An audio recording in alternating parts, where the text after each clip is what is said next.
Hi everybody. Hi everyone. I hope all is well. I just wanted let you guys know Coach Wages and I put together the answers to the Unit 4 study guide. So this is available for you to look over before you take the Unit 4 test. I know we did a good amount of review in class on Tuesday of this week. So I am not going to go through this entire study guide. I'll just go through a few things. Um, I find that you guys are going to have a good amount of questions about unemployment. Okay, so let's look at number 4. Remember, when we look at the unemployment rate, we people that are considered part of the unemployment rate are those that are actively looking for a job and don't have a job. Okay, and so the 4 types of unemployment are frictional, structural, cyclical, and seasonal unemployment. So frictional unemployment will always exist. These are people that are in between jobs. Okay, for example, somebody quits their job and is searching for a new one, or someone is fired from their job and is searching for another job, or a college graduate that is looking for their first job. Okay, the second type of unemployment is structural unemployment. And this is the worst type of unemployment because this is unemployment caused by a fundamental change in the economy that reduces the demand for some workers.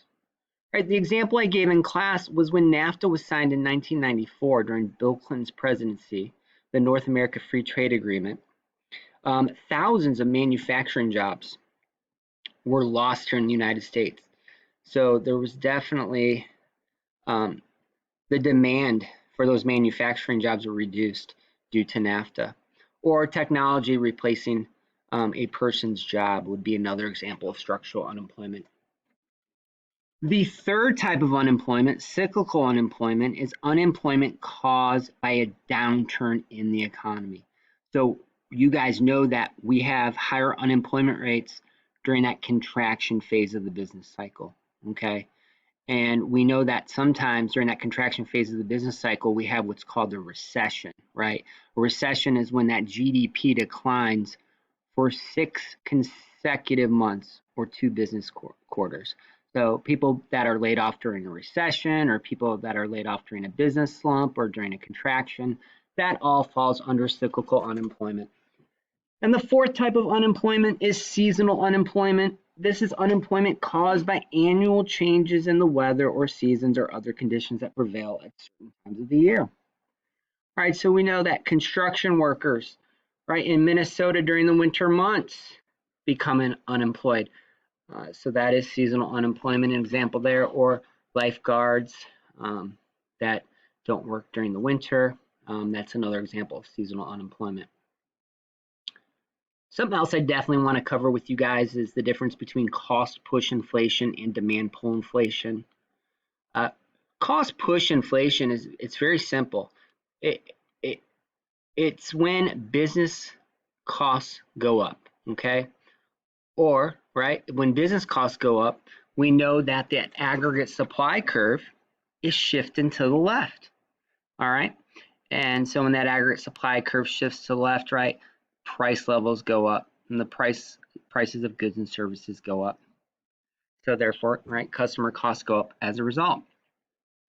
So give examples of events that would cause cost push inflation. Well, anything that's going to cause a business cost to go up. So if there's an increase in the cost of oil, or if businesses now have to pay their workers higher wages, like due to an increase in minimum wage or an increase in the cost of raw materials. All those things would shift the aggregate supply curve to the left, which causes price levels to go up, right? So that's all cost push inflation. All right, demand pull inflation. Remember, that is when the aggregate demand curve shifts to the right, because we know when the aggregate demand curve shifts to the right, it causes prices of goods and services to go up. So demand pull inflation can be caused by an increase in spending by consumers, by that investment sector, which is businesses buying more capital goods, the government sector, which when the government increases their spending, or even when foreign countries buy more of our stuff. Okay, but those can all lead to demand pull inflation. So letter B, give examples of events that would cause demand pull inflation. I'm kind of repeating myself here, but it's when that aggregate demand exceeds aggregate supply, or in other words, the aggregate demand curve shifts to the right, which can be, again, consumers increase their spending, or in other words, consumers purchasing goods and services at a faster rate than production. All right, let's scroll down here. Let's look at number 18. What is the lowest possible level of unemployment called? That is full employment. Economists will say that our economy is fully employed when the unemployment rate is approximately 4 to 6%. All right, here.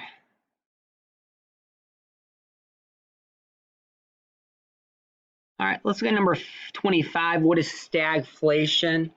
Okay, stagflation, again, that first part is stag or stagnant. It's when the economy is stagnant, so it means the economy is not growing.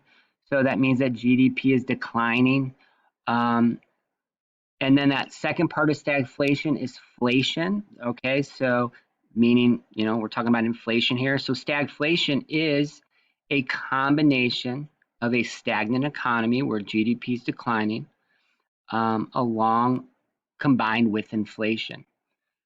Which, when we scroll back up here to the top, okay, the reason why stagflation is such a weird phenomena is because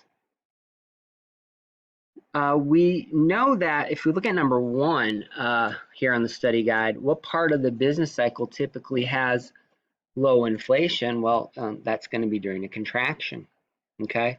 And then typically what part of the business cycle has high inflation? Well, we tend to see higher inflation rates during that expansion phase of the business cycle.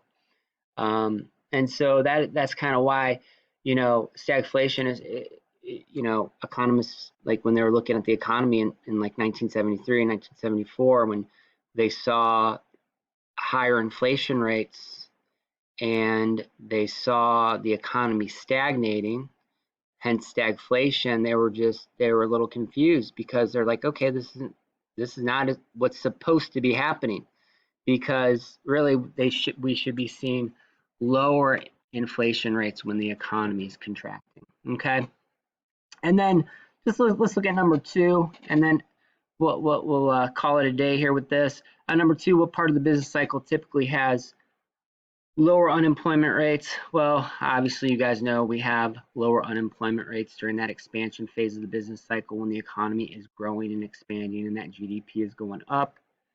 And then we see higher unemployment rates during that contraction phase when the economy is shrinking. All right, y'all, best of luck on your test. All right.